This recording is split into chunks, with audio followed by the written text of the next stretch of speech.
ପ୍ରଥମ ସ୍କନ୍ଧ ଏକାଦଶ ଅଧ୍ୟାୟ। ସୁତ ଉବାଚ ଏମନ୍ଦେ ନିଜ ରାଜ୍ୟ ହରି ମିଳିଲେ ଶଙ୍ଖନାଦ କରି ସେ ପଞ୍ଚଜନ୍ୟର ଶବଦ ହରିଲା ପ୍ରଜାଙ୍କ ବିଷାଦ ସେ ଶଙ୍ଖ ଧବଳ ଉଦର ବିରଜେ ଶ୍ରୀକୃଷ୍ଣର କର ଅଧର ରଙ୍ଗେ ରଙ୍ଗ ଦିଶି ଉଚ୍ଚ ଶବଦ ସେହୁ ଭାସି ରକତ ପଦ୍ମ କୋଳେ ଜେହ୍ନେ ଶୋଭିତ ରାଜହଂସ ଶ୍ୱାନେ ସେ ନାଦ ଯେତେ ଦୂର ସ୍ଫୁରେ ଜନ୍ମ ମରଣ ଭୟ ହରେ ସେ ନାଦ ସ୍ଫୁରେ ଘନ ଘନ ଶୁଣି ସକଳ ପ୍ରଜାଜନ ଧାମନ୍ତି ପରମ ହରଷେ ଶ୍ରୀକୃଷ୍ଣ ଦର୍ଶନ ଲାଳସେ ବିବିଧ ଉପାୟନ ହସ୍ତେ ମିଳିଲେ ଗୋବିନ୍ଦ ଅଗ୍ରତେ ରବି ସମୀପେ ଦୀପପନ୍ତି ଦିବସେ ଯେ ସନେ ଦିଶନ୍ତି ସେ ହରି ନିତ୍ୟ ପୁଣ୍ୟ କାମ ଆତ୍ମ ପ୍ରକାଶ ଆତ୍ମା ରାମ ତାର ନିକଟେ ରୁଣ୍ଡ ହୋଇ ସକଳେ ଶିରେ କର ଦେଇ ବାଳକ ପିତା ସନ୍ନିଧାନେ ଯେମନ୍ତେ ମାନ ଅପମାନେ ଆନନ୍ଦେ କୃଷ୍ଣ ମୁଖ ଚାହିଁ ବୋଲନ୍ତି ଗଦ ଗଦ ହୋଇ ଭୋ ନାଥ ପରମ କାରଣ ତୋହର ଅଭୟ ଚରଣ ଶିବ ବିରଞ୍ଚି ଆଦି ଦେବେ ନିତ୍ୟ ସେବନ୍ତି ଆତ୍ମ ଭାବେ ଯେ ଚିନ୍ତେ ଆତ୍ମାର କାରଣ ତୋ ପାଦ ପଦ୍ମ ନାରାୟଣ ଯେ କାଳ ସକଳ ସଂହାରେ ତୋର ସେବକ ସେ ନ ପାରେ ତୁ ଆମ୍ଭ ପିତା ମାତା ପତି ସର୍ବ ସଂକଳ୍ପ ଯେମ ଗତି ପରମ ଗୁରୁ ଦଇବତ ସୁହୃଦ ବନ୍ଧୁ ପ୍ରିୟ ମିତ୍ର ତୋ ବିନୁ ଆମ୍ଭେ ନୋହୁ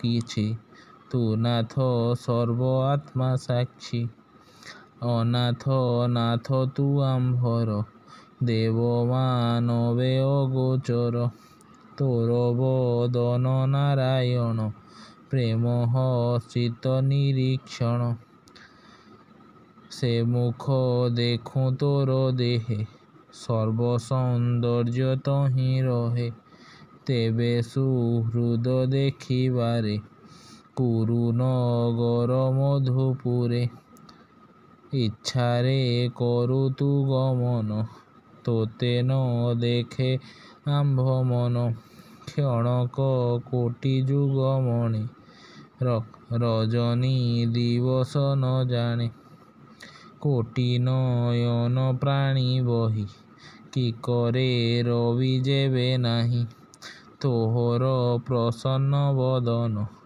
ଅଖିଳ ତାପ ବିମୋଚନ ଚିର ପ୍ରବାସେ ତା ନ ଦେଖି ଆମ୍ଭ ଜୀବନ ବଡ଼ ଦୁଃଖୀ ଏମନ୍ତ ଜନ ସୁଖ ଶୁଣି ଆନନ୍ଦ ମନେ ଚକ୍ରପାଣି ଅମୃତ ଲୋଚନେ ଅନାଇ ପୁରେ ପ୍ରବେଶ ଭାବଗ୍ରାହୀ ଯାଦବ ସାତ ବଂଶ ମିଳି ଶବଦ ଶୁଭେ କୁଶସ୍ଥଳୀ ରକ୍ଷିତ ନିଜ ତୁଲ୍ୟ ବଳେ ପାତାଳ ଯେହ୍ନେ ନାଗ ବଳେ ମତ ମାତଙ୍ଗ ଅଶ୍ୱ ଖର ରଥ ଶକଟ ବହୁତର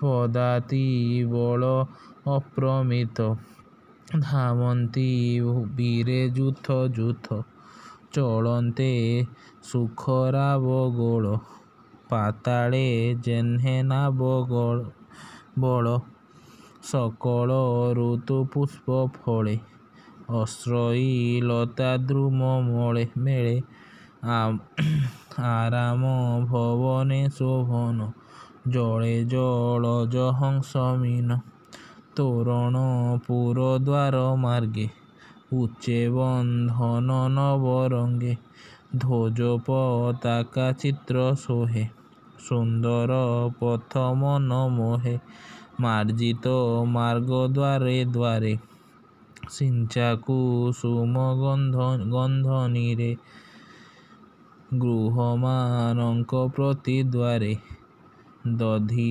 अक्षत फल भरे पूर्ण कलश धूप दीपे जयस बद नाना रूपे कृष्णर आगमन जानी संगते वासुदेव घेनी राम अक्रूर उग्रसेन कृष्णर जेतेक नंदन हरसे उछुड़िला मन उपक्षे शयन भोजन उत्तम हस्ती सज करी मगाधे मंगल उच्चारी मंगल वेदनाद स्वरे अग्रे चलिले विप्रवरे शंख महुरी बेरी तुरी जे बाद्ये मंगल उच्चारी एमंते पुरजन पथे आनंदे मिलिले समस्ते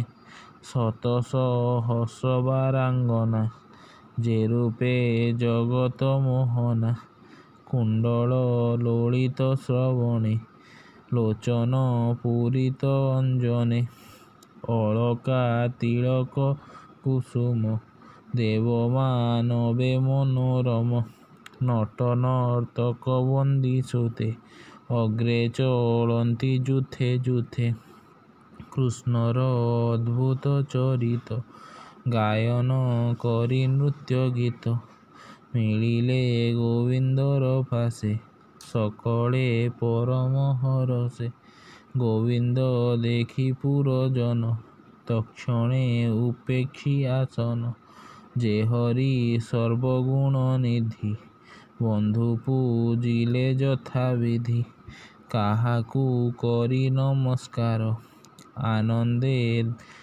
करे कर धरी करे कर काहाकू करिया लिंगन काशीरे आघ्राण चुम्बन काहाकू मंदहासे चाही भावे तो शिले भावग्राही आश्वास करी पुरजने तोषिले सर्ववाक्य ध्याने चंडालु ब्रह्म जाए पूजा करी तोषिले देव राजा कुल पूजित ज्ञान बुद्धि कृष्ण को कले आशीर्वाद पुरे पसंते जनार्दन द्वारिका पुर बधूजन तक्षणे लाज दूर करी आरोही आली पाचेरी दक्षिण कृष्णर शरीर महाउत्सवेण अस्थिर यद्यपि नित्य नित्य पुरे कृष्ण वदन निरंतरे देखी संतोष नुहे मन जा अंग सर्वशोभावन लक्ष्मी विलास जार अंगे अद्भुत विविध विभंगे सुधा संपूर्ण जार गात्र प्राणीलोचन पानपत्र ଯାହାର ଚାରିଭୁଜ ତଳେ ବାସବ ଆଦି ଦିଗପାଳେ ଯାହାର ଅଭୟ ଚରଣ ଭକତ ଜନଙ୍କ ଶରଣ ଧବଳ ଛତ୍ର କେବା ଧରେ କେବା ଚାମର ବିଞ୍ଚେ ଧୀରେ ଜୟ ସବଦ କେ କରନ୍ତି କେବା କୁସୁମ ବିରସନ୍ତି पथे गोविंद तनु शोभा किवा उपमा तारे देवा पीतवासन बनमाल श्रवणे मकर कुंडल ପିସଙ୍ଗ ବସ୍ତ୍ର ମଧ୍ୟଭାଗେ। ଯେହ୍ନେ ବିଜୁଳି ନୀଳ ମେଘେ ରବି ଶଶାଙ୍କ ଶକ୍ରଚାପ। ସ୍ୱଭାବେ ଘନ ନୀଳ ରୂପ ପୁରେ ପୋଷନ୍ତେ ବ୍ରହ୍ମରାଶି। ତତ୍କ୍ଷଣେ ମାତୃଗଣେ ଆସି ଆନନ୍ଦେ କରି ଆଲିଙ୍ଗନ। କୃଷ୍ଣଙ୍କୁ କରନ୍ତି କଲ୍ୟାଣ ଦେବକୀ ଆଦି ସପ୍ତନାରୀ। ଚରଣେ ନମିଲେ ମୁରାରି ସକଳ ମାତୃଗଣେ ମିଳି। କୋଳେ ବସାଇ ବନମାଳି ଅତ୍ୟନ୍ତ ପୁତ୍ର ସ୍ନେହ ଭରେ। କ୍ଷୀର ସ୍ରବଇ ପୟୋଧରେ ଅତି ଆନନ୍ଦେ ଅଶ୍ରୁ ଜଳେ। ସିଞ୍ଚନ୍ତି କୃଷ୍ଣର ଉପରେ ମାତୃଗଣଙ୍କ ସଙ୍ଗୁହରି। ନିଜ ଭୁବନେ ବିଜେ କରି 16,000 ପତ୍ନୀଙ୍କର। ବିରାଜେ ରତ୍ନମୟ ପୁର ସକଳ କାମ ଅର୍ଥ ଧର୍ମ। ଯହିଁ ବିଜୟେ ପୂର୍ଣ୍ଣ ବ୍ରହ୍ମ ମାୟାର ବଳେ ବନମାଳି। ପତ୍ନୀ ଭୁବନେ ବେଗେ ମିଳି ଅଷ୍ଟଅଧିକ ଶତ ନାରୀ। 16,000 ମନୋହରି ପଶିଲେ ଏତେ ରୂପ ହୋଇ। ହାସ୍ୟ କଟାକ୍ଷ ମନେ ମୋହି ଭୁବନେ ଦେଖି ନିଜ ପତ୍ନୀ। ସମ୍ଭ୍ରମେ ସକଳ ଯୁବତୀ ଦୁରୁ ଗୋବିନ୍ଦ ମୁଖ ଦେଖି। ଉଠିଲେ ଆସନ ଉପେକ୍ଷି କିଏ ବା ଦେବା ପଟାନ୍ତର। ଚକୋରେ ଯେହ୍ନେ ନିଶାକର ତତ୍କ୍ଷଣେ ହରି ରୂପ ଦେଖି। ନିର୍ମଳ କରିବେନି ଆଖି ଅନ୍ତରେ ସ୍ୱାମୀ ରୂପେ ଧରି। ନିବିଡ଼େ ଆଲିଙ୍ଗନ କରି ପୁଣି କୃଷ୍ଣର ପାଶେ ମିଳି। ପୁତ୍ରାଦି ଦ୍ୱାରା କୋଳ କରି ସ୍ୱଭାବେ ସଲଜ୍ଜବଦନ। ଲୋତକେ ପୂରିତ ନୟନ ଯଦ୍ୟପି ପାଇଲେ ଏକାନ୍ତେ। ତଥାପି କୃଷ୍ଣ ପାଦଗତେ ଅତି ପୀରତି ନବ ନବ। ସ୍ୱାମୀ ଚରଣେ କଲେ ଭାବ ପାଦ ପଦ୍ମରେ ସେବା କଲେ। କେ ତାହା ଛାଡ଼ି ପାରେ ଭଲେ ଲକ୍ଷ୍ମୀ ଯେ ସ୍ୱଭାବେ ଚଞ୍ଚଳା। ସେ ନ ଛାଡ଼ଇ ଅତି ଭୋଳା। ଏହି ପ୍ରକାରେ ନର ହରି ଛଳେ ଧରଣୀ ଭାର ହରି। 10 ଅୟୁତ ରାଜା ଗଣେ ଉଭାରି ସଂହାରିଲେ ରଣେ। କଳି ଭିଆଇ ନାରାୟଣ ଅନଳେ ଯେହ୍ନେ ସମୀରଣ। ନାସିଲେ ଅହଙ୍କାର ବାଦେ ବିମାନେ ବସି ନିରାୟୁଧେ। ସୋମାୟା ବଳେ ନର ହରି ମନୁଷ୍ୟ ଦେହେ ଅବତରି। ଅଜ୍ଞାନୀ ଯେହ୍ନେ ଗୃହେ ରହି ବଞ୍ଚଇ ପତ୍ନୀ ବଶ ହୋଇ। ପତ୍ନୀର ଭାବ ପ୍ରେମ ରଙ୍ଗେ ଯନ୍ତ୍ରିତ ମୋହନ ଅନଙ୍ଗେ। କୃଷ୍ଣର ଯେତେ ନାରୀଗଣ ସୁନ୍ଦରେ ମୋହନ୍ତି ମଦନ। ସ୍ୱଭାବେ ପ୍ରେମ ଛନ୍ଦେ ରସି ନିତ୍ୟ ସେବନ୍ତି କୃଷ୍ଣ ପାଶେ। ବିବିଧ ଆଲିଙ୍ଗନ ଦେଇ ତା ମନ ନ ପାରିଲେ ମୋହି।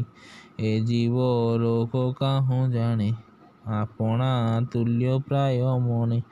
କହୁଁକ ପାରିବେ ବଶ କରି ନିର୍ଲେପ ପ୍ରଭୁ ନର ହରି। ସେ ହରି ଚରଣେ କମଳ ସୁଜନେ ଚିତ୍ତ ଧ୍ୟାନ ବଳେ। କହଇ ଦାସ ଜଗନ୍ନାଥ ପ୍ରଥମ ସ୍କନ୍ଧେ ଭାଗବତ। ଇତି ଶ୍ରୀମଦ୍ଭାଗବତେ ମହାପୁରାଣେ ପରମହଂସ୍ୟାଂ ସଂହିତାୟାଂ ପ୍ରଥମ ସ୍କନ୍ଧେ ନବମୀ ଶ୍ରୀ ଉପାଖ୍ୟାନେ ଶ୍ରୀକୃଷ୍ଣ ଦ୍ୱାରକା ପ୍ରବେଶୋ ନାମ ଏକୋଦଶୋ ଅଧ୍ୟାୟଃ।